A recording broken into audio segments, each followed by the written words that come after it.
सूर्य मावळतीला आला होता. रघु घाईघाईने पाय टाकत वाटेतील गवत चिरत जंगलातून वाट काढत गाव जवळ करण्याचा प्रयत्न करीत होता.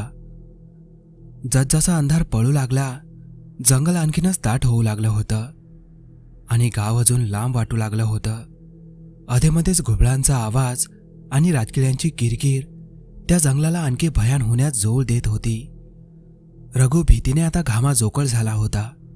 त्याने त्याच्या चालण्याचा वेग आणखीनच वाढवला. झपझप पाय टाकत तो वेगाने चालू लागला होता. इतक्या त्याला झुळपांमागे काहीतरी हालचाल होताना जाणवली. तसाच तो आणखीनच घाबरला. तो जसा जसा पुढे जाऊ लागला तसं तसं कुणीतरी आपला पाठलाग करतंय असं त्याला जाणवू लागलं होतं. तो घाबरतच मध्येच थांबला. कोण कोण आहे रे तिथं? त्याने कोणी आवाज देतं का हे पाहण्याचा अंदाज घेतला. मात्र त्याला कुठलाही प्रतिसाद मिळाला नाही. त्याने खांद्यावरच्या दुपट्ट्याने घाम टिपला आणि परत त्याचा चालण्याचा वेग वाढवला. थोडं पुढे गेल्यावर त्याला त्याच्या मागून कोणीतरी धावत येण्याचा आवाज आला. त्याने लगेच मागे वळून पाहिलं आणि मोठाने किंचाळत तो जमिनीवर धाडकन पडला. त्याचा आवाज एव्हाना गावात पोहोचला होता. सकाळी रघुला जाग आली तेव्हा आजूबाजूला गावातील मंडळी उभी होती. सगळ्यांची काहीतरी कुजबूज चाललेली होती. रघु खाटेवरून उठायला गेला तर त्याचं डोकं खूप जड झालं होतं. जमिनीवर पडल्यामुळे त्याच्या डोक्याला मार लागला होता. आता रघुला अचानक रात्रीची घटना आठवली आणि तो परत मोठ्याने किंचाळला. अरे पोरं शांत व्हय, काय झालं काल सांच्याले? रघुची म्हातारी आई काळजीने त्याला विचारू लागली. सदूचा चेहरा बिथरलेला होता. त्याच्या अंगाला घाम फुटायला लागला होता. त्याच्या डोळ्यात भीती दाटलेली दिसत होती. सदू कापऱ्या आवाजात बोलू लागला. तिथं काळी सावली होती. तो भयानक होता. त्याच्या अंगातून रक्त वाहत होतं. त्याचे हात गळाले होते. तो जीव घेईल सगळ्यांचा, खाऊन टाकेन सगळ्यांना. तो मारायला आलाय आपल्याला. तो राक्षस आहे. रघुच्या मनावर कालच्या घटनेचा चांगलाच परिणाम झाला होता. इतक्यात गावचे सरपंच मांत्रिकाला घेऊन तिथे पोहोचतात. रघुची स्थिती बघून मांत्रिक लोकांना सांगतो की काल अमावस्येची रात्र होती. जंगलात दुष्ट आत्म्यांचा वास असतो. अमावस्येला त्या सक्रिय असतात. त्यातीलच एक दुष्ट आत्म्याने रघुला सापडलं आहे. लोकांच्या मनात भीतीचं सावट पसरलं. त्या दुष्ट शक्तीपासून गाव कसं वाचवता येईल याचा सारे विचार करू लागले. रघुला भूताने झपाटलंय म्हणून सरपंचाने मांत्रिकाला बोलावून आणलं आणि त्याच्यावर उपाय करण्यात आला. तो बरा झाला, पण ती घटना विसरू शकत नव्हता. एक छोटंसं खेडेगाव होतं. तिथली लोकं शिकलेली नव्हती. कुणाला काही दुखलं खुपलं तरी ते डॉक्टरकडे न जाता मांत्रिकाकडे जायचे. गावाला लागूनच जंगल होतं. रघुच्या बाबतीत असं झाल्यापासून सगळे गावकरी घाबरले होते. रोज रात्री त्या जंगलातून विचित्र आवाज यायचे. गावात भीतीचं साम्राज्य पसरलं होतं. त्या जंगलातून जायला सगळे घाबरू लागले. शक्यतो रात्री कुणी आलं तर त्यांना असा अनुभव येत असे. रघुने त्याच्या मित्रांनाही जंगलात घडलेली गोष्ट सांगितली. गावात जाण्या येण्यासाठी जंगलातूनच रस्ता होता. मग ते दोघेही आणि इतर काही मित्र खरंच वाईट शक्तींचा वावर आहे का जंगलात हे पाहण्यासाठी जातात. पण त्यांच्या पदरी निराशा पडते. असं काही त्यांना दिसलं नाही आणि मग ते घरी आले. त्यांच्या मनातली भीती थोडी कमी झाली. मध्ये गावकरीही त्या वाटेने आलेले असतात, पण कुणाच्या तोंडून असा अनुभव ऐकायला मिळाला नाही. याचा रघुला दिलासा मिळतो. असेच काही दिवस जातात. एके दिवशी राकेश आणि सूरज या दोघांना त्याच्या मित्रांच्या आजारी आईला भेटायला गेलेल्या दोघांना घरी परतायला पायी येताना खूप उशीर झाला होता. या दोघांकडे एकतर कुठलंही साधन नव्हतं, ते पायीच चालत होते. राकेश तरी सूरजला म्हणत होता, मला तर खूप भीती वाटत आहे. ही वाट कधी एकदा पार करतो नि कधी घरी सुखरूप पोहोचतो असं झालंय बघ. गप बस रे, असं काही बोलू नको आणि मनातही आणू नको. गपचूप माझ्या सोबत चल, मी आहे ना, तू घाबरतो कशाला. सूरजने असं म्हणताच राकेश पटापट पावलं उचलत राकेश सोबत चालत होता. दोघेही निम्मा रस्ता पार करून पुढे आले. दोघेही गप्पांमध्ये दंग झाले होते. तो नेहमीचा रस्ता आज त्या दोघांना जास्तच भयानक वाटत होता. पावलेही जड झाली होती. त्या वाटेने कुणीही नव्हतं, फक्त हे दोघेच चालले होते. गावकरी तर हिंमतही करत नव्हते रात्री त्या रस्त्याने येण्याची. पण आज राकेश आणि सूरज उशीर झाल्यामुळे त्या वाटेने चालत होते. काळ्याकुट्ट अंधाराचं साम्राज्य, त्यात रातकिड्यांचा किरकिर आवाज, झाडांच्या पानाची मध्येच होणारी हालचाल, मध्येच काहीतरी पडल्याचा आवाज. हा रस्ता अजूनच भयानक वाटत होता. बाकी स्मशान शांतता सगळीकडे. नेमका सूरज टॉर्च विसरून आला. दोघेही पुढे आले तसं त्यांना काहीतरी सरपटल्याचा आवाज आला. ते दोघेही घाबरले. पाठीमागे आणि आजूबाजूला बघितलं तर कुणीही नव्हतं, पण दोघेही शांत आणि घाबरले होते. पुढे एक मोठा दगड होता. त्याच्याजवळ कुणीतरी लपून बसलंय असं भासत होतं. ते झपझप पावलं टाकीत होते. कुठेही न बघता फक्त पुढचा रस्ता तुळत होते. पुढे आल्यावर मात्र त्यांना वेगळ्याच दृश्य दिसलं. दोघांनाही भीतीने घाम फुटला. उन्हाळा असून थंडगार वाळ्याची झुळूक स्पर्शून गेली. अंगाला शहारा आला. हृदयाची धडधड वाढली. तितक्यात पुढे त्यांना दोन काळ्या आकृत्या दिसल्या. त्या दोघांच्या पुढे येऊन त्यांनी राकेश आणि सूरजला अडवलं. दोघेही थरथर कापत होते. त्या दोघांच्या श्वासाचा जोरजोरात आवाज येत होता. ते दोघे खूप भयानक दिसत होते. हातापायाची बोटे खुडलेली, जागोजागी जखमा आणि त्यातून वाहणारं रक्त. हे सगळं दृश्य बघून या दोघांची अंग भीतीने थरथर कापत होती. या दोघांना त्यांनी घट्ट पकडलं होतं. तोंडातून आवाज फुटत नव्हता, पण तरी राकेशनं विचारलं, कोण आहात तुम्ही आणि आमची वाट काढून धरली? सोडा आम्हाला. त्या जखमांच्या येणाऱ्या वासेने दोघांचा जीव गुदमरून जात होता. त्यांची किळस येत होती. पकडून ठेवल्यामुळे श्वास अडखळत होता. जीवाच्या आकांताने हे दोघे ओरडत होते, पण ते दोघे हसत होते. यांना भीती दाखवत होते. सगळीकडे त्यांच्या हसण्याचा आवाज घुमत होता. त्यांची घाबरलेली अवस्था बघून ते अजून जोरजोरात हसत होते. त्यांच्या शांततेचा आवाज सगळ्या शांततेचा भंग करत होता. गळ्याभोवतीची पकड घट्ट होत होती. दोघांची सर्व शक्ती संपली होती. कसंबसं सूरजच्या तोंडातून शब्द बाहेर पडले, काय केलंय आम्ही तुमचं? पुन्हा त्या दोन आकृत्या हसू लागल्या आणि भरड्या आवाजात बोलायला सुरुवात केली. तुम्हाला दोघांना तुमचा जीव वाचवायचा असेल तर आम्ही जे म्हणू ते तुम्हाला ऐकावं लागेल, नाहीतर तुमचं काही खरं नाही. ते दोघेही घाबरलेले होते आणि स्वतःचा जीव वाचवण्यासाठी ते दोघेही त्या वाईट शक्तींना हो म्हणतात. बोला, काय करायचंय आम्ही? सूरज म्हणाला. त्यातील एक आकृती बोलू लागली, आम्हाला महिनाभर पुरेल इतकं धान्य, कोंबड्या, भाजीपाला हे सगळं आणून गावाच्या खाली टेकडीच्या पायथ्याशी दिवस उजळायच्या आधीच ठेवायचं, तरच तुमची सुटका होईल. आणि हो, खोटं बोललं तर तुम्हाला काय होईल हे तर तुम्हाला सांगितलं आहे. यातलं काही कुणाला कळता कामा नये. हो, तुम्ही म्हणता तसं उद्याच करू, पण आता आम्हाला सोडा, ते दोघेही म्हणाले. त्या दोघांनी हो म्हटल्यावर त्या दोन आकृत्या मागे फिरल्या. तसेही दोघेही त्यांच्या तावडीतून सुटून घरी जाण्यासाठी निघाले. त्यांनी सुटकेचा निश्वास सोडला. दोघांनाही काय झालं इतका वेळ आणि कोण होते ते समजलं नाही, पण दोघेही ठरवतात कुणालाही काही न सांगता दुसऱ्या दिवशी त्यांनी सांगितल्याप्रमाणे सगळं सामान आणून ठेवतात. नंतर ते दोघे ही गोष्ट गावकऱ्यांना सांगतात. तेव्हा बऱ्याच जणांना असा अनुभव आल्याचं सांगतात. गावावर आलेलं हे एक प्रकारचं संकटच होतं. सगळी लोक घाबरली होती. भीतीचं वातावरण पुन्हा निर्माण झालं होतं. त्या 2 भूतांविषयी सगळ्या गावभर माहिती झाली होती. मग त्या भूतानं कुणाला त्रास देऊ नये म्हणून प्रत्येक अमावस्येच्या रात्री लोक तिथे त्याला खुश ठेवण्यासाठी तिथे मग धान्य, कोंबड्या, बकऱ्या असं ठेवणं सुरू करतात. प्रत्येक अमावस्येच्या आदल्या दिवशी लोकांना असं काही दिसायचं. ती 2 भूतं भीती दाखवायची. मग अमावस्येपर्यंत हे सगळं शांत राहायचं आणि अमावस्या आली की परत सुरू. सर्वच गावकरी काही ना काही तिथे अमावस्येला नेऊन ठेवायचे. आपल्याला त्रास होऊ नये म्हणून सर्व भीतीने हे करायचे.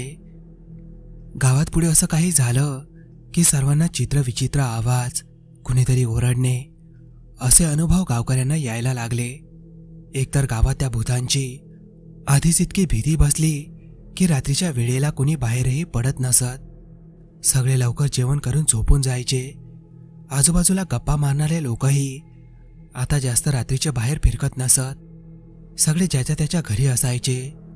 गावातील लोक खूपच घाबरायला लागले होते. त्यात अमावस्या आली की त्या रस्त्याने कुणी जायची हिंमतही करत नव्हते. खूप वेळा काही ना काही अनुभव ऐकायला मिळायचे. त्या भूतांच्या तावडीतून वाचवण्यासाठी, त्यांना खुश ठेवण्यासाठी दर अमावस्येला प्रत्येक गावकरी काही ना काही त्या गावातील जंगलात जाणारा रस्ता, तिथे भला मोठा दगड होता, तिथे ते ठेवून यायचे. आणि आश्चर्य म्हणजे तिथून ते सामान गायबही व्हायचं. नक्की हे कोण घेऊन जातं आणि केव्हा हे मात्र न उलगडणारं कोडच बनलं होतं. गावकरीही फार शहाणे नव्हते. तेही अंधश्रद्धेला खतपाणी घालणारेच होते. गावात असं भीतीचं वातावरण होतं. त्याच वेळेस गावातील सरकारी रुग्णालयात एका डॉक्टराची नियुक्ती करण्यात आली. त्यांची बायकोही समाजसेविका होती. दोघेही सगळे गाव फिरत असत. सर्व गावकऱ्यांना भेटत असत. त्यांच्याशी संवाद साधत असत. ते दोघेही शहरातून आलेले होते. त्यांना गावातच राहायला जागाही मिळाली. एकदा रात्रीचे डॉक्टर आणि त्यांची बायको आपल्या बाईकने त्या जंगलातील वाटेने निघाले. तेव्हा त्यांना काही गावकऱ्यांनी अडवून त्या 2 भूतांविषयी सांगितलं. तेव्हा डॉक्टर खूप हसले आणि त्यांना सांगितलं, असं भूत वगैरे काही नसतात, तुम्ही असं काही मनात आणू नका. गावकऱ्यांनी त्यांना सांगितलं. पण या दोघांनी त्यांचं काही न ऐकता आपल्या कामानिमित्ताने ते गेले आणि आलेही परत. पण त्यांना असा काही अनुभव आला नाही. गावकरी सांगतात ते कुठले भूत आणि खरंच आहे का यावर डॉक्टरांचा विश्वास बसत नव्हता. हा सगळा काय प्रकार आहे त्यांना काही कळत नव्हतं. पण गावातील भीतीचं वातावरण बघून दोघेही खूप टेन्स होते. तरी त्यांनी आपलं काम करायचा निर्धार घेतला. काही असलं तरी गाव सोडून जायचं नाही. सुरुवातीला डॉक्टरांना काम करणं खूप कठीण जात असत.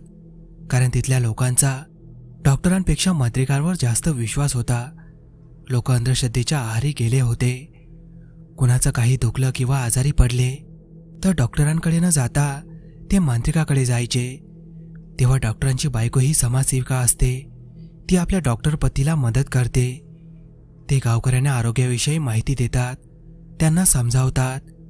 ते सांगतात की कुणाला काही दुखलं किंवा बरं वाटत नसलं किंवा इतर काही झालं तर मांत्रिकाकडे न जाता आधी तुम्ही ते डॉक्टरांना दाखवा. ते तपासून योग्य ते औषध देतील, तेव्हाच तर रुग्णाला बरं वाटेल. किती त्या डॉक्टरांनी गावकऱ्यांना समजून सांगितलं, पण ऐकतील ते गावकरी कसले. त्यांचा डॉक्टरांवर विश्वास बसत नव्हता. एके रात्री अचानक गावातील मनोहरचा मुलगा तापाने फणफणत होता. तापच काही कमी होत नव्हता. अशा वेळेस काय करावं? मनोहरला शेजाऱ्यांनी सांगितलं की त्या मांत्रिकाकडे याला घेऊन जा, याचा ताप कमी तोच करू शकेल. कुणीतरी सांगितलं की तो मांत्रिकही गावी गेलाय, जवळपास कुणी नाही आहे. बराच उशीर झाला होता. मुलाची अवस्था दोघांनाही बघत नव्हती. मनोहरची पत्नी त्याला म्हणाली, तुम्ही लोकांचं काही ऐकू नका. आता कुठलाही मार्ग नाही आपल्याकडे. आपण याला त्या डॉक्टरांकडे घेऊन जाऊया. आपल्या मुलाच्या काळजीपोटी आणि आपल्या बळाला काही कमी जास्त होऊ नये म्हणून मनोहरने कुणाचं काही न ऐकता डॉक्टरांच्या घरचा रस्ता पकडला आणि तो तिथे पोहोचला. डॉक्टरांनाही आश्चर्य वाटलं की पहिल्यांदा असं इतक्या रात्री कोणीतरी आलं होतं गावातील. ते त्या मुलाला तपासतात, त्याच्यावर लगेच ट्रीटमेंट सुरू करतात. मनोहरला आपल्या मुलाची अवस्था बघून रडू कोसळलं. मनोहर डॉक्टरांच्या पाया पडतो आणि म्हणतो, साहेब, काही करून माझ्या मुलाला वाचवा, तुमचे लय उपकार होतील. अरे रडू नको, काही एवढं झालेलं नाही. ताप आलाय, वेळेवर आणलं बरं झालं. तो उद्यापर्यंत ठीक होईल. मी आता त्याला औषध दिली आहेत, फक्त ती त्याला वेळेवर द्या आणि जेवण त्याला व्यवस्थित खाऊ घाला, बरं वाटेल त्याला. दुसऱ्या दिवशी मनोहरच्या मुलाचा ताप उतरला, तो बरा झाला. मनोहरचा तर डॉक्टरांवर विश्वास बसला. त्याने डॉक्टरांचे आभार मानले आणि इतरांनाही सांगितलं. 4-5 दिवस गावात मांत्रिक नव्हता. तेव्हा कोणी ना कोणी आजारी पडलं किंवा बरं नसलं तर सरळ हॉस्पिटलला यायचे. लोकांचा डॉक्टरांवर हळूहळू विश्वास बसू लागला. योग्य ती ट्रीटमेंट आणि औषधोपचारामुळे गावातील पेशंट बरे होऊ लागले. डॉक्टरांनाही समाधान मिळालं. गावात त्या भूताविषयी अधूनमधून चर्चा सुरू होती. हे मात्र डॉक्टरांना न उलगडणारं कोडं होतं. परत अमावस्येच्या दिवशी एका गावातील माणसाला ते 2 भूतं दिसले. तो धावत पळतच गावात कसाबसा पोहोचला. तो खूप घाबरला होता. त्याला बोलताही येत नव्हतं. दुसऱ्या दिवशी सगळ्या गावात त्या माणसाला त्या 2 भूतांनी झपाटलंय ही बातमी वाऱ्यासारखी पसरली. परत सगळे गावकरी घाबरायला लागले आणि ते त्यांना खुश ठेवण्यासाठी जे काही ठेवायला जात ते त्या जागी ठेवून आले. हे सगळं डॉक्टरांना समजलं. तेव्हा ते स्वतः त्या माणसाच्या घरी गेले. त्याला सगळं काय झालंय ते सविस्तर विचारलं. त्यानेही घाबरत सगळं डॉक्टरांना सांगितलं. डॉक्टर विचार करतात की एक माणूस खोटं बोलू शकतो, पण सगळे लोकच तसं अनुभव सांगतात, तेव्हा नक्कीच काहीतरी असेल. त्याशिवाय असं कोण कशाला सांगणार. त्यांची बायकोही त्यांना साथ देते. ते एक दिवस सर्व गावकऱ्यांना आपल्या घरी बोलावतात आणि सांगतात की अशा गोष्टींवर विश्वास ठेवू नका आणि त्यांना खुश ठेवण्यासाठी जे काही नेहमी ठेवता ते ठेवणं बंद करा. गावकरी घाबरतात. त्यांना सर्वांना भीती वाटत होती. डॉक्टरांचं बोलणं त्यांना पटत नाही. आम्ही जे काही करत आहोत ते तुम्हाला चुकीचं वाटत असलं तरी आमचा जीव वाचवण्यासाठी आम्ही ते करत आहोत. आम्ही तुमचं काही बी ऐकणार नाही आणि ते घरी निघून जातात. डॉक्टरही समजून घेतात. ते दोघे असं काही ठरवतात की ज्याने सर्व गावकरी पुन्हा घाबरतात.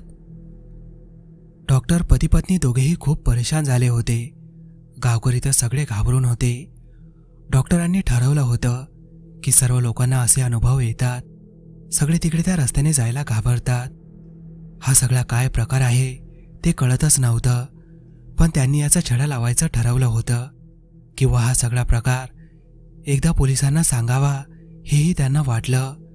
पण त्यासाठी आधी आपण स्वतः हे प्रकरण हाताळायला पाहिजे. त्याशिवाय काय खरं नि खोटं ते कितपत समजणार नव्हतं. म्हणूनच ते दोघेही त्या जागी येत्या अमावस्येच्या दिवशी जायचं ठरवतात. पण याविषयी कुणाला काही कळणार नाही याची दक्षता ते घेतात. कारण घाबरणाऱ्या गावकऱ्यांमुळे सत्य कधीही बाहेर येणार नाही, म्हणून याचा शोध आपण घ्यायचा असं त्यांनी ठरवलं होतं. डॉक्टरांचं गावातील कामही छान चालू होतं. हळूहळू परिस्थिती आणि त्या गावकऱ्यांची मनस्थिती सुधारत होती. पण हे नवं संकट गावावर आलेलं आणि ती 2 भूतं खरंच त्या जंगलात वास्तव्याला असतील का हे आपण बघायचं असं त्यांनी ठरवलं. 4-5 दिवस गेले. त्यांनी केलेल्या प्लॅनप्रमाणे आज अमावस्येची रात्र होती. रात्रीची वेळ होती. सगळीकडे काळाकुट्टा अंधाराच अंधार. कुणीही बाहेर दिसत नव्हतं. सगळे गावकरी झोपले होते. तशी ही अमावस्या म्हटली की सगळे घाबरून असायचे. हीच ती वेळ म्हणून डॉक्टर आणि त्यांची पत्नी हातात एक बॅग आणि टॉर्च घेऊन ते दोघे न घाबरता जंगलातील वाट चालत होते. खूप अंधार असल्यामुळे त्यात रातकिड्यांचा आवाज आणि मधून येणाऱ्या झाडांच्या पानांचा आवाज आणि मध्येच काहीतरी पडल्याचा आवाज, त्यामुळे डॉक्टरांच्या पत्नीला भीती वाटायला लागली होती. दोघेही पुढे पुढे जात होते. पण अशा वातावरणात डॉक्टरांची पत्नी घाबरलेली होती. तेव्हा डॉक्टरांनी तिला धीर दिला शांत राहायला सांगितलं आणि पाणी पिण्यासाठी थोडंसं पाणी देऊन दोघेही पुढची वाट चालू लागले. ते खूप पुढे आले होते, पण त्यांच्या नजरेला काही दिसलं नव्हतं. थोड्या अंतरावर गेल्यावर त्यांना कसला तरी ओरडण्याचा आवाज आला. तो आवाज नक्की कुठून येतोय याचा कानोसा घेण्यासाठी डॉक्टर थोडे पुढे गेले असता त्यांची पत्नी मागेच राहिली. त्यांना वाटलं ती चालत आहे आपल्या मागे, म्हणून त्यांचं लक्ष आज फक्त त्या भूतांना शोधण्याचं होतं. खरंच त्यांचं अस्तित्व आहे का हे त्यांना बघायचं होतं. पण तेवढ्यात त्यांना सरपटण्याचा आवाज आला. कुणीतरी आपल्या मागे मागे येतंय असं डॉक्टरांच्या बायकोला जाणवत होतं. ती खूपच घाबरलेली होती. डॉक्टर 2 पावलं पुढे होते. अचानक त्यांच्या पायाला कुणीतरी पकडलंय असं वाटून त्या जोरात खाली पडल्या. त्यांना पडल्यावर थोडंसं डोक्याला लागलं. त्यांनी आपल्या नवऱ्याला आवाज दिला. तसे डॉक्टर मागे पाहतात तर त्यांची बायको पडलेली. तिचा आवाज ऐकून ते तिच्याजवळ पळतच गेले. मेधा, मेधा, काय झाले तुला? ती शुद्धीवर नव्हती. त्याने तिच्या तोंडावर पाणी शिंपडलं. तशी ती शुद्धीवर आली. ती घाबरल्यामुळे तिची ही अवस्था झाली असावी हे त्याच्या लक्षात आलं. मेधा उठल्यावर डॉक्टरांना म्हणाली, आपण घरी जाऊया. हो, तू शांत हो आधी, घाबरू नको, मी आहे ना सोबत तुझ्या. नवऱ्याने असं म्हणताच ती म्हणाली, तुम्ही शांत बसा ना, बोलू नका, त्याला कळेल आपण इथे आहोत. कुणाला कळेल? तू काय बोलत आहेस? कळतंय का तुला मेधा? डॉक्टर म्हणाले, अहो खरंच इथे भूतांचा वावर आहे मला जाणवतंय. मला ना कुणीतरी पायाला पकडल्यामुळेच मी पडले. मेधा म्हणाली, गप्प बस, काहीही त्या लोकांसारखं तूही बोलतेस. डॉक्टर तिला म्हणाले, चल उशीर होतोय, पुढे निघूया. दोघेही पुढे चालू लागतात. थोडं अंतर पुढे चालल्यावर आता मात्र दोघेही घाबरतात. त्यांना वेगवेगळे आवाज येऊ लागतात. तिथे घोबळही घेरड्या घालत होती. अंधारामुळे काही दिसत नव्हतं. जंगल खूप दाट असल्यामुळे रानटी पशूची भीती तर होतीच. दोघेही जीव मुठीत धरून थांबले. आता मात्र त्यांची पावले अडखळली. पुढे त्यांना 2 काळ्या आकृत्या दिसल्या. खूप भयानक दिसत होते ते दोघे. हे पाहून दोघे प्रचंड घाबरले. डॉक्टर त्यांचा पाठलाग करण्यासाठी पुढे चालले होते. तेव्हा वातावरणात अचानक बदल झाला. सोसाट्याचा वारा सुटला होता. मेधा खूप घाबरली होती. त्या 2 काळ्या आकृत्या जवळजवळ येत होत्या. तसे दोघेही घाबरले. त्यांची पावले जागीच अडखळली. चला ना, आपण घरी जाऊया, मला खूप भीती वाटत आहे. डॉक्टर तिला शांत राहायला सांगतात. मेधा घाबरल्यामुळे त्या 2 आकृत्या कुठे गायब झाल्या काही समजलं नाही. दोघेही त्यांना शोधत होते. आजूबाजूला कुठे दिसतात का? अंधारात काही दिसत नव्हतं. चित्र विचित्र आवाज मात्र जंगलात कानी पडत होते.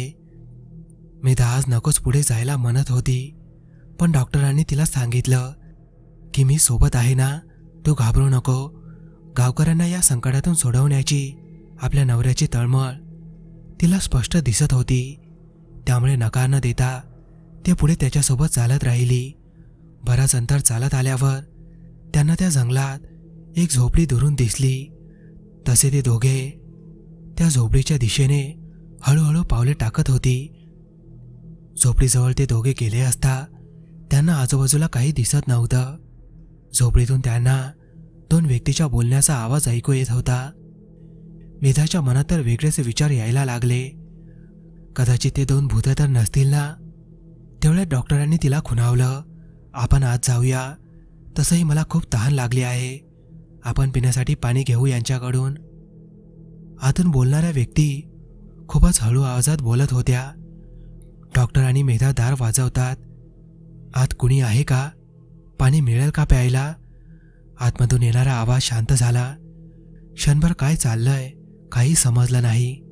क्षणार्धात आतून घोगरा आवाजात कोणीतरी बोलायला लागलं, कोण आहात तुम्ही आणि इथे काय करत आहात? तुम्हाला माहिती आहे का, इथे या झोपडीत येणारा मनुष्य परत जाऊ शकत नाही. आतून मोठा आवाज आला. तेव्हा ते सगळे ऐकून मेधा आणखीनच घाबरली. अहो चला इथून निघूया, हे ते 2 भूतच आहे आतमध्ये. डॉक्टरांनी मेधाला शांत राहायला सांगितलं. डॉक्टरांनी मोठ्या आवाजात म्हटलं, तुम्ही कोण आहात? जरा बाहेर येऊन दाखवा आम्हालाही कळू द्या. तसं त्या दोघांचा आवाज अजूनच वाढला. खाळकन दार उघडलं. जोराचा वारा सुटला होता. तशा त्या दोन आकृत्या बाहेर आल्या. खूप विचित्र दिसत होत्या त्या. त्यांच्याकडे पाहून किळस येत होती. मेधाने तर नाकाला हात लावला, पण डॉक्टर घाबरले नाही. त्यांना काहीतरी शंका आली. डॉक्टरांनी त्यालाच हात लावून विचारलं, तुम्ही कोण आहात दोघे? तसे तेही घाबरले होते, पण त्यावेळेस त्यांनी सगळी शक्ती एकवटली आणि देवाचं नाव घेऊन त्या दोघांशी लढायचं ठरवलं. डॉक्टरांनी त्याला हात लावला तेव्हा त्यांच्या हाताला काळा रंग लागला. त्यांना काहीतरी शंका आली. मेधा मात्र हे सगळे बघतच होती. ते दोघे आपले हत्यार हातात घेऊन डॉक्टरांना भीती दाखवत होते. आम्ही कोण आहोत आता तुला समजेल. हत्यार पुढे करताच डॉक्टरांनी ते पकडलं. म्हणतात ना, शक्तीपेक्षा युक्ती श्रेष्ठ. डॉक्टरांनी त्यांना भीती दाखवली की मीही पोलीस अधिकारी आहे. तुम्ही कोण आहात हे सांगता इथे की येता माझ्यासोबत पोलीस स्टेशनला? दोघेही जागेवरच थांबले, शांत झाले. पुढे असं काही घडेल याची कल्पनाही डॉक्टरांना नव्हती. डॉक्टरांनी त्या दोघांना पोलीस अधिकारी असल्याचं सांगितल्याने पुढे काय होईल याची दोघांनाही कल्पना असल्याने ते दोघे खूप घाबरले. त्यांची घाबरलेली अवस्था पाहून डॉक्टरांना त्यांची दया आली. ते म्हटले, तुम्ही घाबरू नका. तुमच्याकडे असलेले हत्यार माझ्याकडे द्या. त्यांनीही ते दिलं. मी कोणी पोलीस अधिकारी वगैरे नाही. मी एक डॉक्टर आहे आणि मला लोकांना मदत करायला आवडतं. काल मी तुम्हा लोकांना स्पष्ट माझ्या डोळ्यांनी बघितलंय. ते तुम्हीच होता ना काल आम्हाला भीती दाखवत होता.